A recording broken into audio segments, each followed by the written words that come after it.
достар мен ертегілер баяғыда айттым ғой, соларды өткізетін боламын. iPad ертегілер дейді.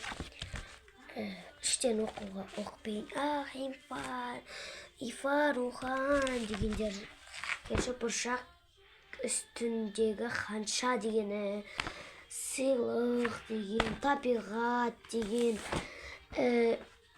инсан деген, кошки дом, слих, телефон, поражал в доме, кошка нам пожар деген біреу өтті. Табиғат дегенді қарайықшы, табиғат.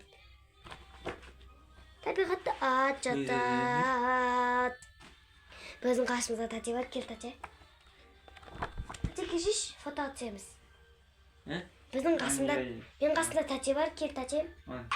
Тәте кел қасымда тәте. Тәте өкімізді ойлап тапқанымыз, тәте. Табиғат, мені тәте. Сәлемде. Біздің тәте өкіміз ойлап тапқанымыз, айтты маған, давай ертегілі кітаптарын көрсетейік деген. Бірақ оқымақ қояйық, уақыт жетіп. Табиғат, келесі, бұршақ, iPad ертегілері, кошкины дом, мынау, білмеймін, дұрыс оқимын. Қазір көрсетемін, сыйлық.